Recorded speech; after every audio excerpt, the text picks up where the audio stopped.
Hey, what's up, everybody? This is John Ricard, and we are doing Camera Work Podcast number 34. And our co-host, Ray, is finally back because he hasn't been on like the last 2 episodes. What's up, Ray? Hey, what's going on, guys? It's Ray Tamarra. I'm back. I was on the road for a second, and I'm glad to be here. So hopefully, thanks for listening. And we have a special guest today, a very talented photographer. His name is Mr. Better, Bryan Better. It's like a secret agent photographer. Right. And it's really cool to have Bryan come walking in. And we're going to talk about why that's cool that he came walking in a minute. But what's up, Bryan? Hey, how are you? Good. How you feeling? You feeling good in the cold or whatever? Yeah, I am. Give the listeners a little bit of history on what you do, who you shoot for, and what you enjoy shooting. You shoot for an agency, I shoot for Getty Images mostly these days. Are you staff for Getty? For hire. Yeah, I was staff for Getty. I started with Getty back in 2004. Mm-hmm. Went staff in 2006, I think. Right. Yeah. I was staff for 4 or 5 years, and then went to a newspaper for a while, a digital newspaper called the Daily. Mm-hmm. And then they shut their doors, and then now I've been freelance, and Getty's been took me back with open arms, and they've been treating me really well. Right. Mm-hmm. But did you like being staff for Getty? How was it different being staff for Getty versus being like freelance for Getty? What's the main differences? I mean, it changed over the years. I think, when I first started, it was a very small group of people. Mm-hmm. And then, they acquired MediaVast, and the staff grew, staff photographers anyway, in our entertainment division grew to like 10 or something. And everybody was fine, but it's you're one of 10, so it was kind of hard to stand out in that. Right. But that's kind of what photography is now anyway, in a way, because anywhere you go, there's like 30 guys. Right. And, when I shot BET for like 3 years, I did House at 106 and Park, shooting it. And it was so cool to me to be shooting entertainment and be the only photographer there. Because that's so rare now. Even if it's like B-level artists, it's still kind of cool that there's no other photographer there. Because that's so rare now. There's so many people shooting. Yeah. And not that was, a problem that I had, but I had an opportunity to kind of branch out and shoot everything, which now, I enjoy shooting everything. Right. Mm-hmm. Now, before we get to you too much, I want to pop over to Ray for a second, because Ray just came back from LA, and I'm looking at Ray's Instagram, which is funny in itself because there was a long time that Ray was not really into Instagram, and he's liking it now, but you seem to have done really well on the personal work in LA, right? Because you did a whole bunch of yoga pictures out there. How did that go for you? How did you set that all up? I connected with people on Instagram and through email, through the internet, yoga practitioners, and I just wanted to take photos of them, continuing the stuff that I was doing in New York, which is taking photos of yoga postures on public transit, like subways and trains, etc. And that was cool. It wasn't complicated. I hooked up with one person, hooked up with another person, got some good images, and I'm back and I'm continuing the work. So not which super is funny complicated. because you're shooting today, like you just finished her name was Talia Sutra on Instagram, and she literally just walked out of here 30 seconds ago, and then we're like, okay, let's try to get the podcast done, and you're like, somebody's coming in 15 minutes for more yoga shots. That community seems to be huge. Yeah, there's a lot of people, and I like it. I certainly am more passionate about creating these pictures than the pictures that make me money, which is I think a lot of people share that same thing. But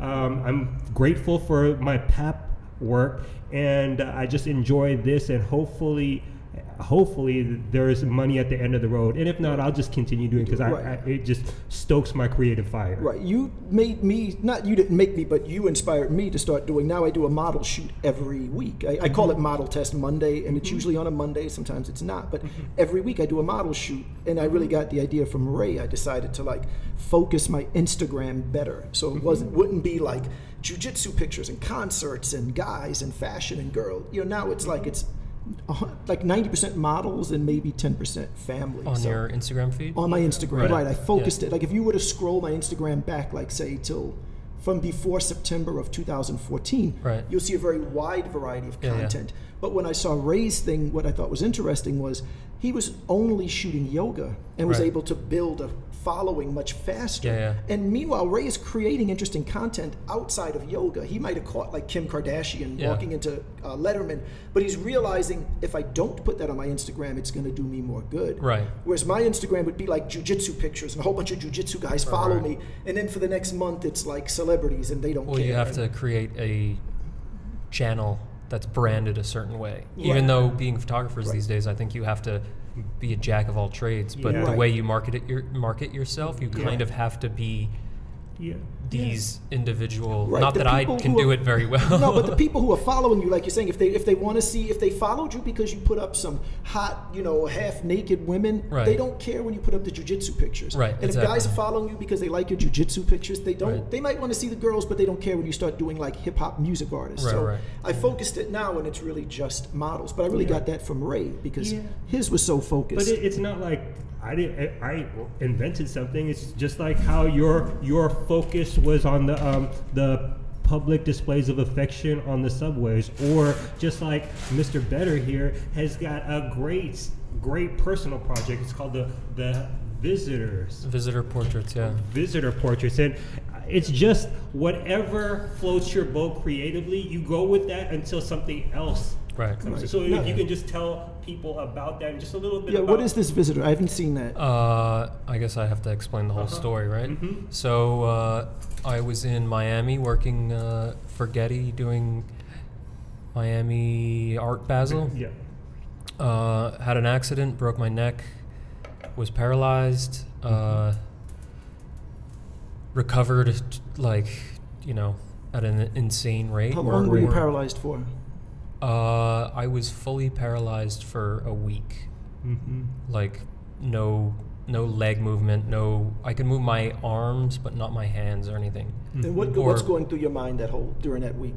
I don't know, it's tough to say. I think things were happening so fast that it was either accept the condition that I'm in and live with it, or focus all of my energy on trying to move my body, like, which was probably that, And is there a point during that week where you cry, where you're sad and you cry, or is it? Yeah, I mean, it was, I was surrounded by my family, my wife, so, having, those special people around me it was so much support, and then I got so much other support from outside that I don't know, I didn't focus on that.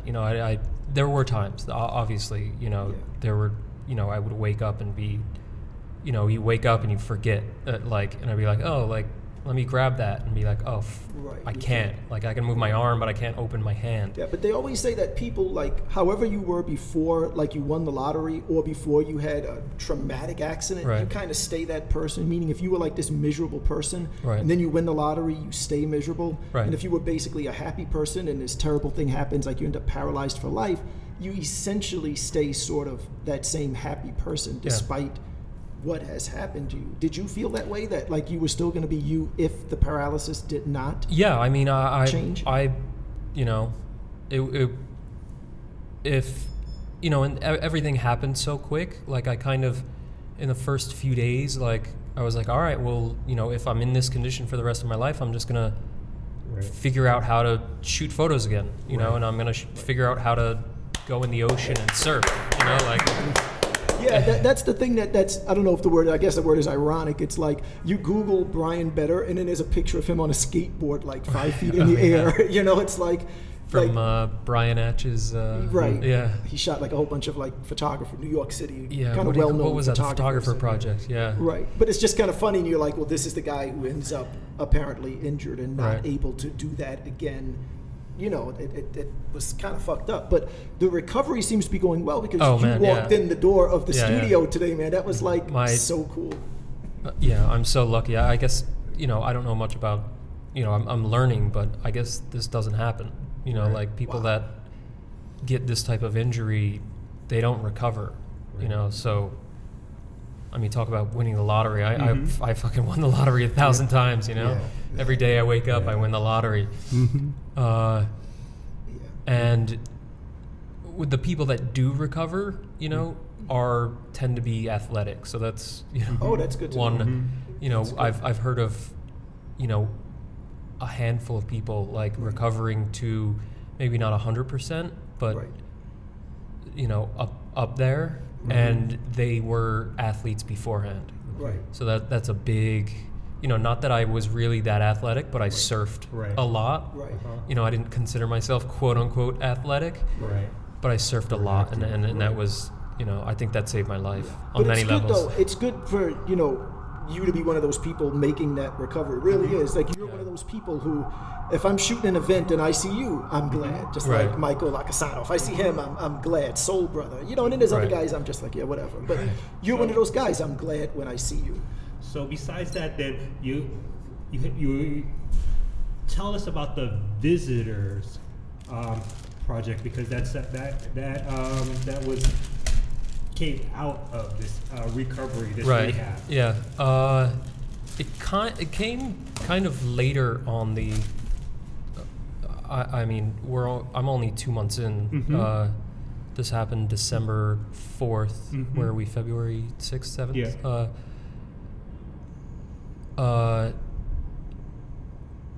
Yeah. You know, obviously, like, I couldn't really shoot much. I tried early on, but it was so hard. What? You're on the Nikon. Which one? When I was in Florida, I had my Fuji X100.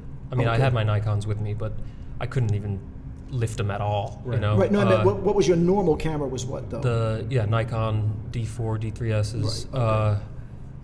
Those and I mean, I was able to pick up my X100, but you know, it was so hard for me to like press, like hold it steady and press the shutter button. And then, you know, this all happened in Miami, and I was there for 2 weeks, and then I was in a rehab here in New York, and probably a week in, or maybe 2 weeks in, I you know, kind of got the idea that, you know, I was starting to move my hands a little bit more. And it wasn't easy, but I was able to take pictures. That's when I got which camera? With the X100. Right. Yeah. Okay. So I was taking little pictures here and there, and then, you know, one day my best friend was there, and I just took a shot of him. You know, not even posed or anything, but you know, he's an artist and big inspiration in my life. And he was always one of those people that would like stay busy, you know, like, you know, not necessarily for this situation, but in general. And, you know, I like at that moment I was like, you know, I gotta stay busy, you know, like, and I took that photo and I posted it. And I didn't see this. This was where, like, on your Instagram or something like that? Yeah, it was one of the first photos. It doesn't even look like a portrait necessarily. It's kind of a candid moment that has like, you know, he was like backlit by a window. And then from there, I was like, you know, I got to do something. I should take pictures of, and I'm lucky that all my friends are photographers. They tend to be, you know, whether they like posing, they understand it. Where I can say, oh, there's some nice light. Can you stand there for 1 second? And you know, it worked out that way. Cool. Yeah, and there's some beautiful stuff. Like I was telling them, there is this one shot that I look at all the time, and I was like, how can I recreate that?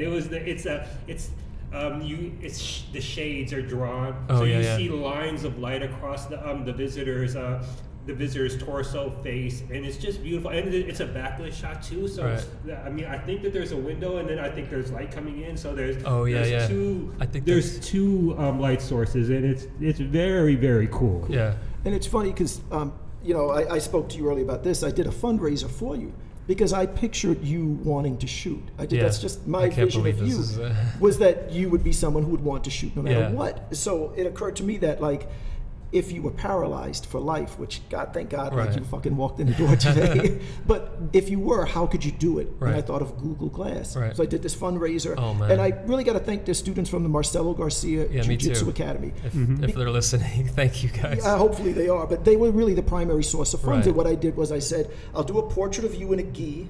You know, in your gi, Wow. like a Yeah. formal portrait, the kind that usually only like the world champions have, a really Right, of formal course. portrait lit.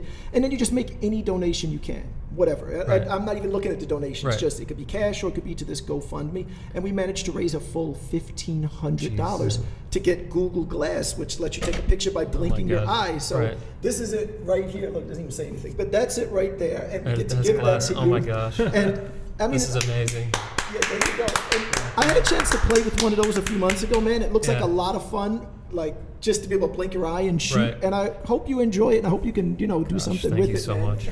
So Yeah, I'm gonna figure out how to use it, but I was thinking about it. Like, I don't know, I don't know what I'm gonna do with it yet. Right. But if anything, I'm thinking of this incident happening to me. Like, I really Right. want to give back to like the especially being so lucky. Like, right.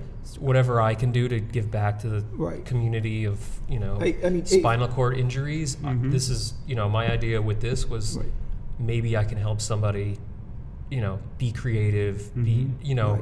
or make their life somehow easier. Imagine if you were to give that to someone else who's paralyzed, or do some kind of project where like you teach people about composition and things Right. like that, and Yeah, give them an that's what opportunity to I was shoot. thinking something like that. We'll get some models. You bring them here. We'll get some Right. models. Forget about it. We'll make people's day. Don't worry. Yeah. But one other thing I think is interesting about your story in particular is that, like, with me, like, I'm fortunate that I have health insurance through my wife Right. because we're married and she works for the Board of Ed. So things like dental and basic health care is covered for me. Right. But like gear insurance, I don't have it. And I Right. know that's insane because it's probably like $1,000 a year. But, I mean, I've got like 2 Leicas, 100 Nikons, Right, all this yeah. stuff. None of it's insured. But I thought it was interesting And that... the studio is in downtown. Here we go, right? It's easy to find by We're in address, Brooklyn. It's in though. Brooklyn. But the thing that I thought was interesting was that when your incident happened, and there was like this GoFundMe page raising some money for you, and your wife had a statement that said something along the lines of like, hey, does anyone know how I go about collecting whatever benefits Right. you might have had? And it just kills me because it's like we're all walking around and like none of us knows anything about like what health coverage do we have, how do we access it, what should we have. It's My unbelievable. wife should be here for this. I mean, she's But amazing. did you know what health coverage you had before you had an incident where you needed it? No, I mean, I knew the name. I don't even know my number.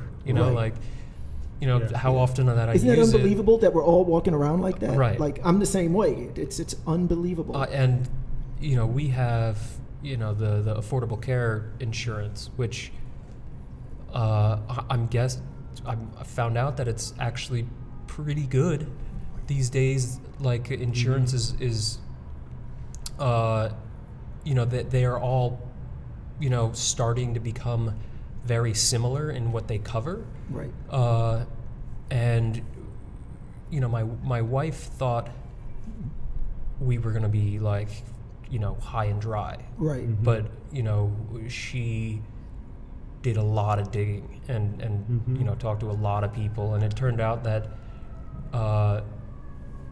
the coverage was actually pretty good. Good. Was it like a Getty coverage or just something that you guys had separately? You're saying that was something you guys had. No, this is just the regular, affordable care. That's like the Obama Obamacare. thing. Yeah. Wow, that's good. So that actually came through because we don't get political, but I like Obama. Yeah. That's the end of politics on the podcast. But that actually helped. You're saying. Yeah. That's if you have it. Of course. You This is have it, Times and that's Square. if you can actually afford it, because it's really not quote unquote affordable. I mean, I guess it depends. It's once you get it, it's so hard getting it and understanding it. That's probably the big problem with the Affordable Care Act. Right. And then God forbid something happens, like figuring out where you're covered and where you're not. Yeah. Like, you know, everybody's confused by that part of it. Right. That's the thing that I think is so crazy, and it's all of us. Like I said, you're no different. My wife would have been saying the same thing. What am I supposed to do now? Right. It's amazing. Like, it's crazy. For me, I haven't. There was a time when I didn't have insurance, and then I started making money through photography. And what I realized is that anything can happen, and when it does, when it can be a catastrophic accident, then you can be wiped out. Right. So I got insurance, but unfortunately, and I've had insurance for the past like 7 years, but unfortunately there was a glitch, so I don't have insurance now, and I have to jump through hoops to get it again. Yeah. But it's important simply because, you know, you just don't know what's going to happen tomorrow or the next day. And so if you can afford it. Right. Yeah, but a lot of times we say we can't afford it and we're paying $100 a month on cable. You know, right. Yeah. So what can we afford or not afford? Like, again, I don't have gear insurance. I just bought this video stabilizer for $700, and I bought a camera to use on the video stabilizer for $200. So that's virtually $1,000. I could probably get gear insurance for $1,000 a year. For the year. Yeah. But you know, it's just I don't know, man. It's messed up. You know. I think we have apartment insurance, and it covers gear. Obviously, that would be different. Yeah, I think I've heard that doesn't cover pro though. A lot of times, like they'll cover like your mom's kind of camera, but not 2D4s kind of thing. I'll have to ask my wife. Yeah, they always say you need a separate rider for like the professional gear like that. That insurance is probably like anywhere from $900 to like $1,200, and it includes your gear, and it usually includes a liability, so that when you're starting to be a vendor, then and you have to enter in these, like if you're a wedding photographer and you're going into these hotels, they require you to have like $2 million liability, and those policies are usually like $1,200 for the year, and that's an all-encompassing policy that covers your equipment and liability. So if someone gets hurt while you're doing the job, and that'll cover you from someone like, you know, coming after you. Yeah, I've heard some stories. Yeah. I wish I could remember it right now, but yeah, we've been fortunate though in the studio, you know, with no incidents of that nature, you know. But on a slightly different note, when I was looking at your site one time, you had done some Hurricane, not Katrina, what was the New York one? Sandy. Right. And I thought the shots were really good, and it's the kind of thing I look at and I go like, damn, like how come I never do that? I never go out. Like Sandy comes on and I just watch it on TV and laugh at the weathermen getting blown away in the water. But when you shot something like that, did that come through like a Getty assignment, or did you just kind of go off on your own and shoot it? Or at that time I was staff at the newspaper, so yeah, I just went out and shot. You know, they didn't necessarily, you know, we weren't heavy on the local news, and I don't think they knew how big it was going to be. Right. So they didn't necessarily like, you know, because they were a national newspaper, even though it was on the iPad. This was the Daily thing. It's called the Daily. Yeah, I remember when they came out, they were like kind of looking for photographers. I remember that.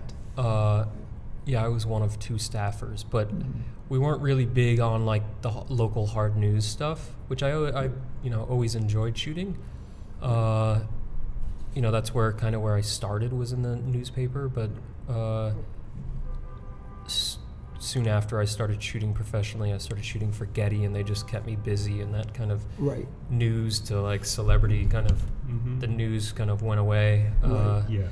But I got a chance to go to the newspaper, so I was shooting everything, and then the hurricane happened, and I just went out. It was tough. I you know, I think I mistimed a lot of the stuff that happened during. I mean, it's. What do you mean, like showed up after the fact or something?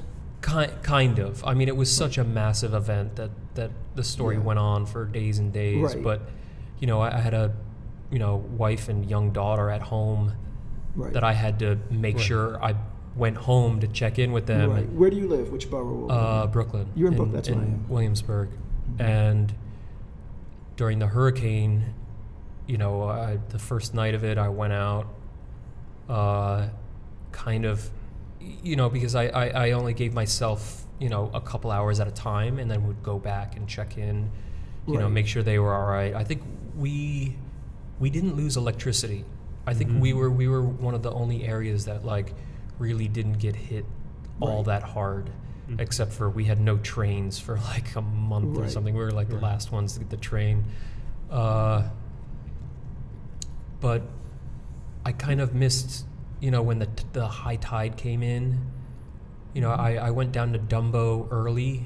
Right. And do you remember when those guys someone got the shot of the carousel? The carousel. Yeah, with yeah. And as far as I know, it was someone named Anna Dorfman, who is that's an art amazing director. Photo. Yeah. It was incredible. Yeah. And everybody thought it was a fake photo. I mean, they had the vantage though. We were down wading through the water like, and we kind of missed that, and then.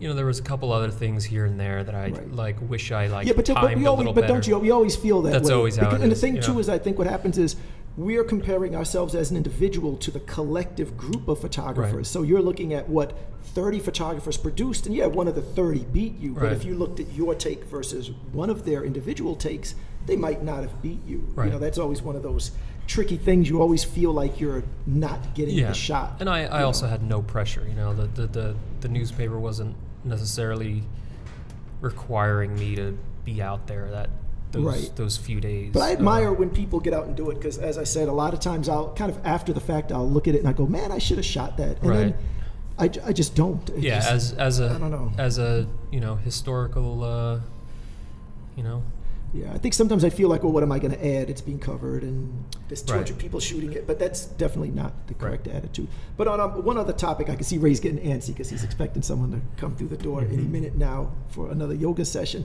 But gear-wise for a minute, so you're using a Fuji X-T1 now, I guess primarily because it's a lot lighter. Yeah. Right, do you anticipate going back to the Nikon, or are you liking the Fuji enough that you're going like, wow, this could be my permanent camera? What are the differences for you between those two? No, I mean, obviously, like, the Nikon has a lot of advantages, but as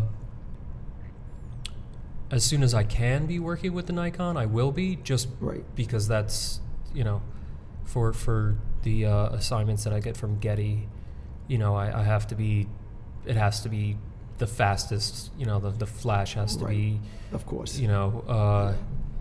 the set of lenses, Yeah, it's got to just be perfect. It has to work. But I find when I'm recommending cameras to people, I'm constantly saying to people, unless you're like a Getty wire image guy, you really don't need to be on Nikon or Canon. You can get by easily on a Fuji A7 or the Sony A7 or one of the Fujis. Yeah. Because if you're doing portraiture work where you can say to someone, okay, hold on, move your shoulder, squint your eyes, whatever, you really don't need the benefits of what you're getting from a DSLR anymore, because like you're saying, that X-T1 is so good and the A7s are so good. As far as quality, this thing is pretty damn good. Right. And I have, what is this, 35-1.4? Yeah, I think which winds up being a 50-1.4. Oh, I thought that was the 35. I thought that was their 35. It's a 35, but it's a crop sensor, so it winds up being a 50. And I had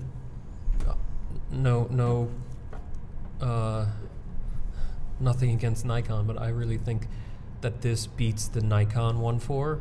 Right. Well, I know 50-1.4. Like I've got the old 85-1.4 and the old 50-1.4, and neither one focuses properly on my D3. I have to do like 100 shots to guarantee 2 or 3. Yeah. So I'm sure this focuses way more accurately because it's a more modern system than say what I'm using at least. So yeah, I mean every once in a while because it's it focuses off the sensor.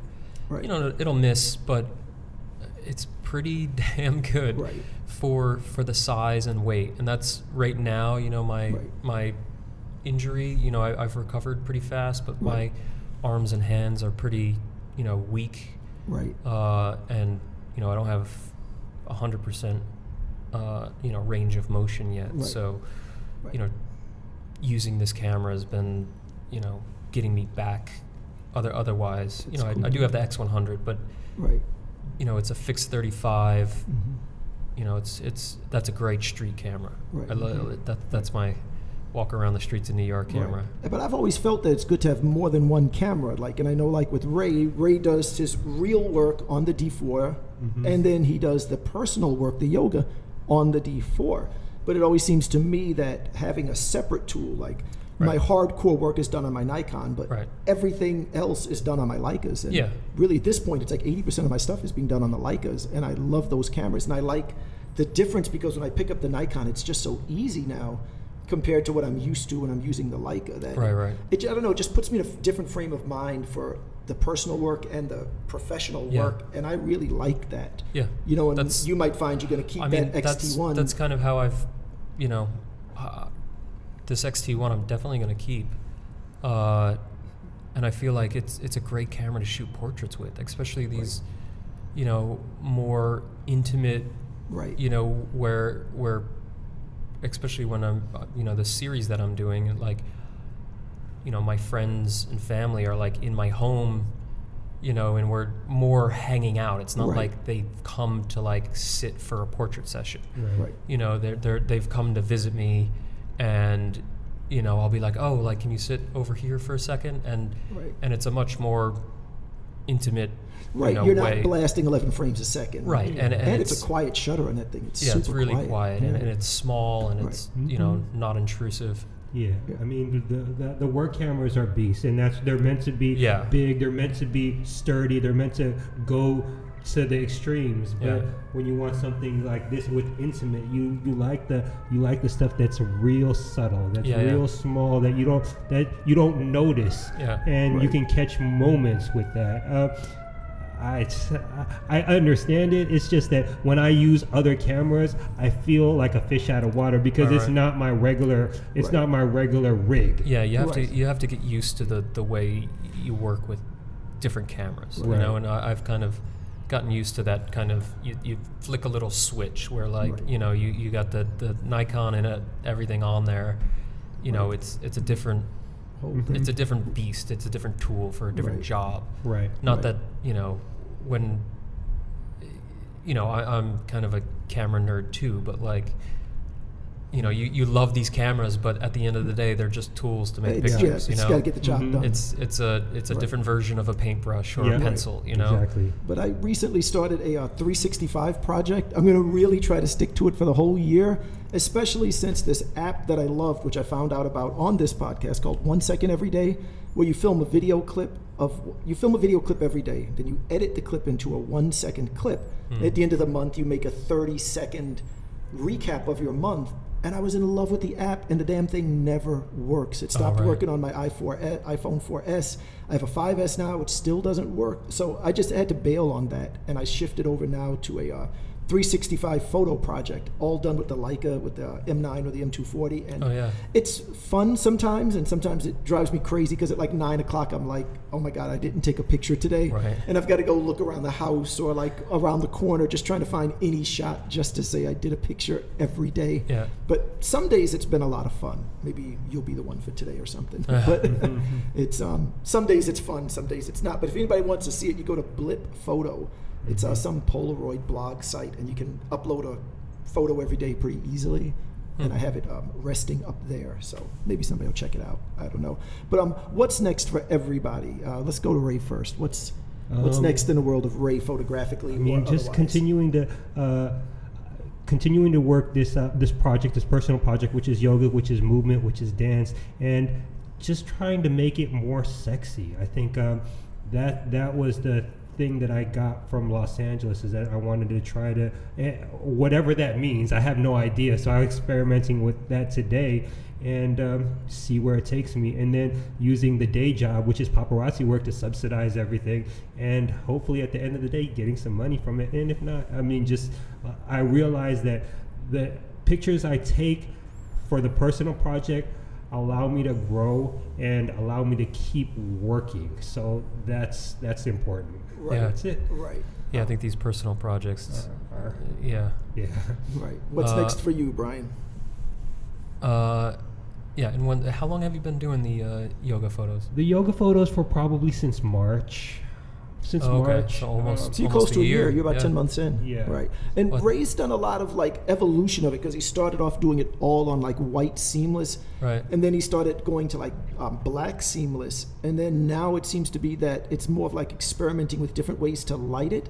And Ray seems to like shooting on the wall more than the seamless for some reason. Yeah. I think it just gives you like a little more space. That 9-foot paper seems really skinny sometimes. And then the post-processing. I'm trying to avoid super long Photoshop sessions where I'm just like trying to clone stuff out. So working on the wall, I get a little bit more room, a little bit more latitude, and it doesn't have to be so precisely white or black. Right. So, if it's like the room. Right. Yeah. So. And then I think that the latest evolution for you in the last few months has been doing that location stuff. You like that Fulton Street train station. You like the the World Trade Center. You posted that the other day. I just yesterday or today. Yeah, that was a great frame. I just like just like with anything, everyone is trying to grow, trying to better their craft. Right. And I know that when I first met Bryan, I would always ask him about stuff because I would always be like, inspired on how to get by. I didn't understand how to do it. I was just trying to get pictures. Now I'm trying to make pictures versus take pictures. Right. I think that's what we were all talking about back in the day. Right. Well, I think it was great that you started this project, simple, and then, I think that's where I get caught up on personal projects that you get caught up on the technical, or you get caught up like trying to make it too big, too early, right, where you kind of just have to start moving, just start taking pictures, start simple, and then, here you are a year later, and I'm sure that that you're going to be making some funds from. I mean, and he's the photos known are for amazing. That now. Yeah, like people know him. I'm sure there's a lot of people, on the online world and in person who know him as like, oh, that's that guy that shoots yoga. Right. That's really cool. Yeah, that's very cool. And I'm sure that there's you're going to meet the right person that's going to be like, oh, like we have a studio, whatever, I don't know, we have a fashion line that we need shot, like, right. And then you're the guy. Yeah, right. Yeah. What's next for you, Bryan? So I think I'm going to continue these visitor portraits for now, thinking that maybe I'll be the visitor, like visiting, shooting my friends and family and such in their places, and I also want to, in the future, kind of go back in, this accident that's happened to me and shoot portraits of everybody that's really helped out. I want to go back to Miami and photograph, some of the doctors and that's cool. Some of our friends that have helped out, and I want to go back, as far as there's a little backstory. Is I was when I was 16, I was in a car accident with one of my best friends, and he's still paralyzed. So, this is, the story of my life, and this happening to me, and the coincidences have like, in this guy was, one of the people that, influenced me to get into photography.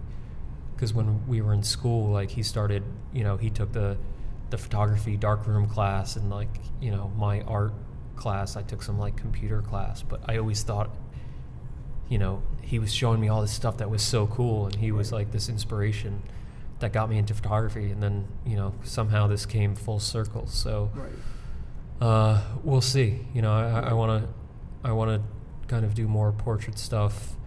My idea from the portraits is also if I couldn't be going back and doing, events and celebrities for Getty, if I wasn't able to walk, if I wasn't able to hold my camera, that I got to come up with something, Right. So. But I tell you, man, for everything, we're living in the best time in history. Like if that did happen, that you were not able to walk, you're in the best time in history. This is when you're going to have a camera that you can blink and take a picture, that Google Glass. Like this is when they're going to invent some prosthetic legs. It's amazing, like how the time we are in, we are just so lucky. Everything is available to us. It really is amazing. Yeah, and I want to. Also, another project that I've been floating around is more of a documentary project about the everyday struggles of people with spinal cord injuries. You know, even people that recover like me have, you know, it's probably too long to like talk about here on the podcast, but you know, I'm walking around and everybody sees me on the street, think I'm a normal guy, but you know, like I can barely pick up my daughter, and I can hold my professional cameras for, you know, like 2 minutes before I'm too tired, and you know, all the other problems that you know people live with that you know, the general public doesn't really know about, you know, like how hard it is to get around, and you know, how hard it is to use the bathroom, and all you're that gonna be stuff. the guy, like you're gonna be the guy that'll, like, you'll have that like that plate that'll let you give you special parking, and you're gonna get out the car and they're gonna look at you like, yeah, look at this guy, man, you know, you should be walking. They'll be cursing you out, but nobody knows your story. Right, of course. And that, you know, my wife wants us to get the handicap parking sticker, and you know, I feel like I've recovered so fast that you know, you're like, no, but no, you should get it. Yeah, you know? I don't want to be that guy that you know, abuses. Abusing the system. And like I said, they're gonna look at you and think you're abusing it, no matter what. Well, and it's a funny thing. Like people, you know, people see other people that are abusing the system, and they're like, oh, how could they do that? And then, you know, when, you know, a friend or family is, you're like, you know, they want you to take as much advantage of the system as possible. You know? I got too many personal stories about that I can't even tell here. There's such a fine line of using the system and abusing the system. I shot this football player one time. We followed him around for like 2 days. It was this like documentary piece for 2 days. And this guy was a current football player, and he pulled into the handicap spot and pulled out his little handicap thing, and he put it in the window, and you're like, you're a football player. Like, you can like run over human beings and crush them, and you're pulling out a handicapped sticker. It was unbelievable. I mean, the qualification for, you know, those sorts of things is very wide. Yeah, it's who you connect it to is 90% of it, I guess. That, you know? too. I don't think I have the, you know. You don't have the props for that. I feel so fortunate that, you know, I'm in the position I'm in, you know, even though I had a horrible accident, and you know, I believe in karma. I think I believe in everything right now. Every possible thing I can believe in. But, you know, I feel like, you know, at this point I can't be, you know, there's other people that need a parking spot like that more than I do. You know? Yeah, that's cool. Sometimes when I was in rehab, like, you know, I wanted to get out of there because I feel like I was just taking up a bed of somebody that needs it, you know?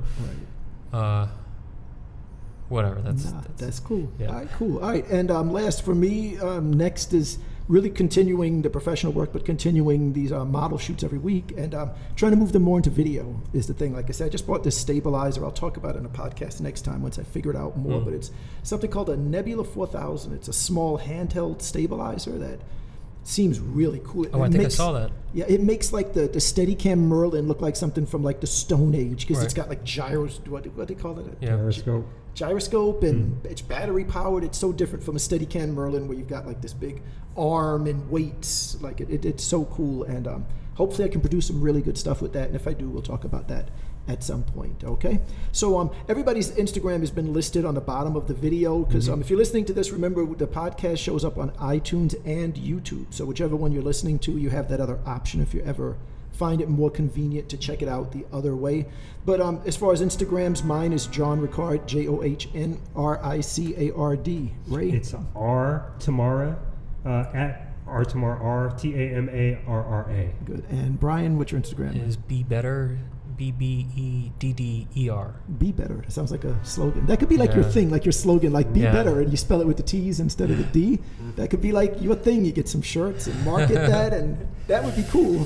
And you only owe me like 40% for the name of the concept. Problem. So it's cool. All right. But anyway, man, Bryan, so glad to see you walk into the studio. For real, man. Sincerely. Thank you. And thank you for stopping by. Let me put these on real quick. Here we go. Here's the Google Glass being put on. That should be cool. I played with it one time, man. It looked like a lot of fun. So. And you know, I reached out to Google to see if they would give like a discount on the purchase, which they didn't. Okay, whatever. But they did kind of third-hand party say back to me that they would be interested in seeing what you created with it. Right. So I don't have enough Instagram followers yet. Oh, nah, they're gonna come in. Don't worry. Ray's gonna teach us how to all get followers soon. All right, everybody. Thanks for listening, and we'll see you all again. Thanks. You. Bye bye.